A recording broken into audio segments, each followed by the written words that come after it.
Lindsay here, the Frugal Crafter. Today I'm going to show you how to make a really cool deli paper background in your art journal, or you can do this technique on a canvas, on a card, scrapbook page, whatever you like. But you get really cool texture when you do this. So I'm going to just grab a fresh page in my art journal here. Let's go down here, and I'm going to put a cutting board right underneath my page to protect it. And then I'm going to smear a layer of this Yes paste on the journal. You could use whatever glue you like, but I just find that the Yes paste allows me to put more media on top, and it gives me a little bit of a wiggle room, so that if I need to move my paper or do something different, I can do that. And I just knocked over an open thing of embossing powder onto my table. Oh, I really need to clean in my studio, but in the summer, my studio time is very limited because I'm home with my kids, and we're very busy on good days doing all kinds of stuff. So, you know, cleaning takes a back seat to creating. So, you know, when I've worked myself into just like a little like 4" by 4" space to work in, I know it's time to clean. All right, so here I'm just want to make sure I get right out to the edges so my paper won't come loose. But basically I'm just going for a nice thin coating. All right, then with your deli paper is very similar to tissue paper, except it's moisture proof and grease proof. You can get it at places like Sam's Club, or you might be able to get it from a local deli. Oh no, it crunches up really good, so you get some really interesting wrinkles. I ordered this online from Sam's Club, and I got 5,000 sheets for $15 in free shipping. So that'll be fun. I don't have to feel like I have to be stingy with it. I can use it in all my classes, and I can wrap sandwiches with it too, because I'm gonna have enough left over. So then after you've crinkled it up, you just want to stretch it out, and then maybe just tear a little bit off the side. I'm doing that because this is 12 by 12 paper, and this is a 9 by 12 notebook, but I'm always a little bit short on the end. So I'm just tearing a little bit off, so I'll have that to go at the end of my paper. And then I'm going to line this up here on the edge, just like that. And I'm going to press it down onto my paper, and I want the wrinkles, so I'm going to press it in, but I kind of want to press some of those wrinkles in. I don't want to smooth it all the way out because I want that texture. And the last one I did with yellows and reds, so I think this one I might do with some different colors. I'm going to get my, take that scrap piece over here and just stick that down here at the bottom. I'm going to need a little bit more paste, I think. I don't have to worry too much about the paste seeping out because the Yes paste will accept watercolor on top, and I have to thank Sue Cole for that little tidbit of info. Thank you, Sue. All right, just a little bit more over here, and then we can press that down and go in with our watercolors. You can use children's watercolors, you can use your spray inks, use whatever you have, and again, you know, use tissue paper if you don't have this. I do find the deli paper is a little more durable. And I think for this, maybe I'll do yellows and greens and blues. And you can see how it almost wants to resist the watercolor in some places, and it accepts it in some places. It just kind of gives it a really cool look. Let's stick that down there, good. And you know, you can smooth it out more if you don't want the wrinkles. Completely up to you. Do some of this nice vivid green here. I love watercolors. They're so versatile. So fun in the art journal. The Yes paste is preventing my book from wrinkling, the page from wrinkling. Even though I am putting quite a bit of paint and water on here, it's still laying nice and flat. That is the my favorite thing about the Yes paste. And I had an Ask a Crafter question, which actually prompted me to contact the company that makes this. Can't remember now, something Brothers. Anyway, I called them up because I had somebody say that the Yes paste isn't archival, and what do you think about that? Are you comfortable using it? And it's like, well, I don't know. It says it's acid free on the container. It says it's archival. I know many conservators that use it, so I did call the company, and there was like one thread online where it said that, you know, that Yes paste wasn't archival, but I think what happened was the person that wrote that probably used wheat paste and assumed they were using Yes paste, and then, you know, started the whole ball rolling like that. And of course, once you hear something negative, it makes you afraid to use it. But they assured me that it is archival, and they haven't changed the way that it's made, and it is a corn-based product, and it's perfectly fine to use for your framing and what have you. So I was happy to hear that, but I did feel like I needed to call the company to get information. It wouldn't stop me from using it in my crafts, but I would think twice before using it on something like a photo that I wanted to keep for a long time. So I was glad to have that information direct from the source. Alright, so I'm getting some more of these beautiful colors in here. And just spreading it around. The next thing I'm going to do is just let it dry. So after you've got this covered, you can speed it along with a hair dryer or a heat gun, but you want to let the paper dry because it is going to be more delicate while it is still wet. So we'll be back in a minute after it's all dry. Alright, so after you've dried this, what you probably want to do is get rid of these ratty edges so they're not sticking outside your journal, getting even rattier. And I just use an X-Acto knife and I go right along the edge. You can kind of see the edge of your paper, and your knife can guide right along there. And just do that on all the sides to remove the extra paper. Alright, we've got our page trimmed. I did the first page a second ago, and then I have the first edge, and I did the other two edges off camera because I'm awfully gummy and it would be no fun to watch. So now what I'm going to do is actually get that sticky cutting board out of the way, and I'm going to ink up this page. Look at that. Isn't that cool looking? It kind of reminds me like of an old map, or even kind of leathery. You could do that with shades of brown and have a really cool cool texture like that. I'll just show you that a little closer. Isn't that neat? All right, so something else that's really cool that you can do with the deli paper is you can like calligraphy on it, and you can make layers to overlay and whatnot. So I got this piece here, and hopefully I have enough room to do this. I'm using an embossing marker, and this is the Emboss Dual Pen, and I'm going to use the quote, "If you have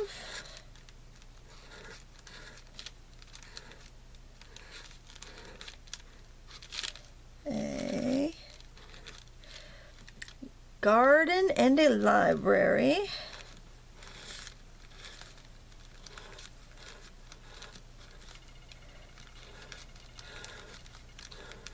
look how I'm not chastising my own writing. Isn't that something?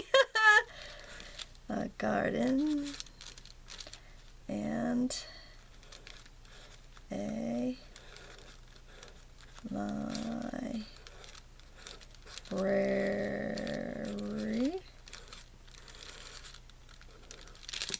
And before I finish the rest of that, I'm going to sprinkle that on the embossing powder that I didn't spill all over my table. This is the other part of the jar. Oh goodness, I should zoom out and show you what a horrendous mess this is. You would all feel awfully better, much better about your housekeeping abilities if you saw the state of my craft table right now. This is it. This is all I have to work on right now because it's such a disaster.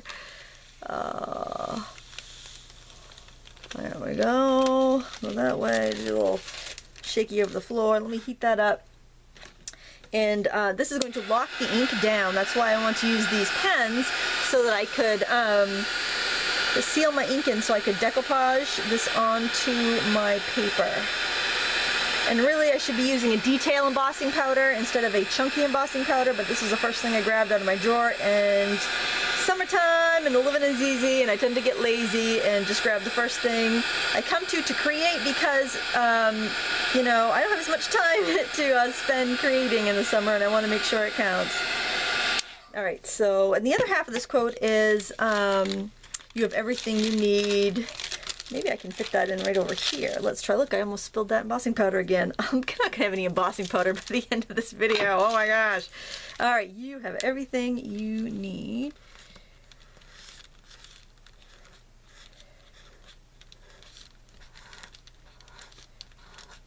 See, always start your letters at the top, and it looks a lot neater. Whoops.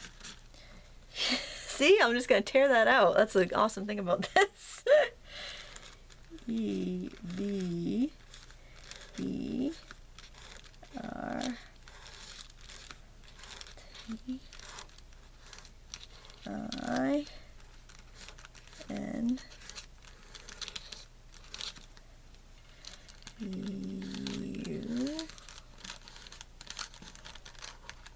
Should have taken a fresh paper because it's not like I don't have 5,000 of these. N-E-E-D.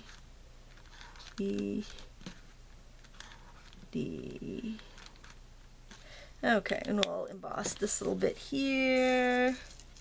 So you break it up when you're doing something long like this, and that way you have time to emboss it before the powder all dries. And let's grab a scrap of paper here to dump my powder on.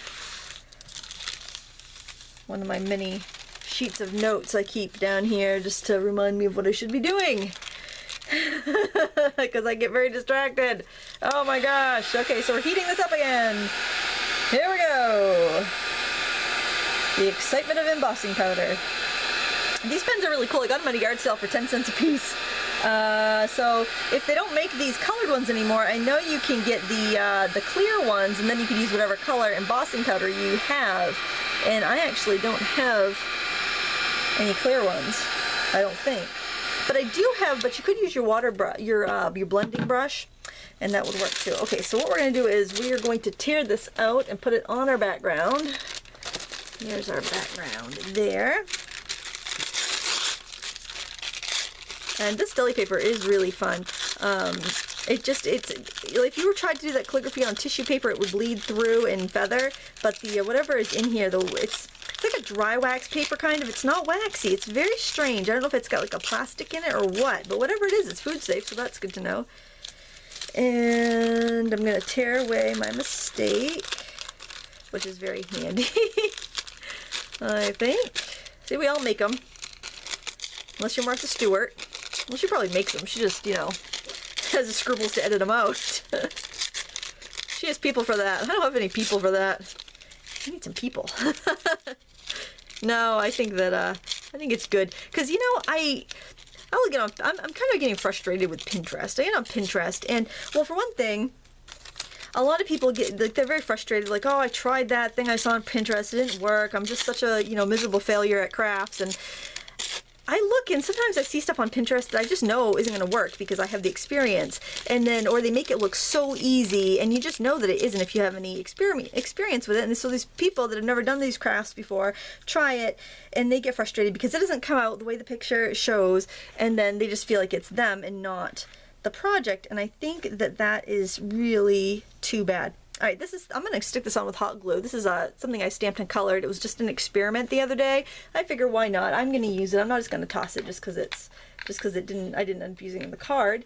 So this is a great way to use up your experiments or your unfinished objects from other crafts. And then to adhere this, I'm actually going to use some Mod Podge, and I think I'm going to grab my little cutting thing again. The backside pretty clean.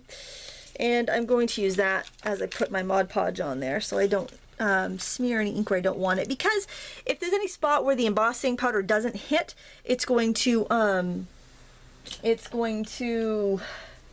do I want to say? It's going to get on there and it's going to liquefy my pen marks. So that's the other reason that a detailed embossing powder is better than the chunky embossing powder for this, because it will it'll coat it a little bit better. It'll give you a thinner but more consistent coat. But the chunky embossing powder is going to give you a thicker coat, but it's going to leave spots. So just keep that in mind. Now I'm going to stick these down. All right. Just gently tack it at first. Mod Podge does dry quicker. It actually dries quicker than the Yes Paste. Look, that goes down here. Whoops, I forgot. Yeah, pay attention to where your things actually go. Forgot to put glue on this guy. This poor guy has no glue. How sad for him. Alright, so I just had like 3 cords of wood delivered. So I've got to see if I can inspire the troops to help me stack it. There'll be payment involved, I'm sure. That's a lot of wood to stack. And we just had our oil tank filled. That was a little unwelcome surprise. Get 200 or 300 gallons of oil. Yikes. We'll be set for we'll be set till November maybe. I don't know. Actually, the wood will probably go all winter. So then I can kind of layer it however I want. You can kind of see how I'm getting a little bit of blue smudgy, and that could be from the ink underneath, or it could be from any place the embossing powder didn't cover. I'm going to grab a little piece of wax paper. I'm awfully stingy with my wax paper. I'll save it and keep using it over and over again, because, you know, it's so handy. And then I'm just kind of pressing straight down because I don't want to rub it around in case I've got some loose ink on there. Now, if you Mod Podged over this, you would make that more transparent. But I think I kind of like being able to see that. And I just spilled this again. Oh my gosh, I really need to clean my table off. I should zoom out just so you can see how embarrassing this is. And then I will have to do something about it because of the shame. Should I do that? Okay, I'm gonna zoom out. Let's see if I can zoom out. Oh, you know what? I can't. I've got this in its little camera harness, but can I zoom around there? Look at that. That's embarrassing. Look at this mess. Oh my gosh. I'm a horrible housekeeper. But anyways, this is the page. I showed you I really just wanted to show you the background with the deli paper. You know, maybe you can get a few sheets from your local sandwich shop or Sam's Club, or split it with some friends, because you get a lot, but it's way cheaper to order it from Sam's Club than it is on Amazon. Amazon, you get like 500 sheets for the price of 5,000 at Sam's Club online. So if you are a member, I'm not affiliated with them, but I would recommend that for the best price. And I might do a little more foo-foo and decoration on this, but for now, this is how it is. And the other one that I did that I kind of messed up on, and the video was not going well, is right here. And I actually was going to use this on there because I really like the way that looks, and why not? My glue gun's hot. I'm going to stick that down there too. So there you go. 2 for the price of 1. I hope you find that worth 16 minutes of your life you've been spending watching this video. And if you did find it worthwhile, then I would love a thumbs up. And share it with your friends, and check out the other videos I have to offer. I want to thank you so much for watching. Until next time, happy crafting.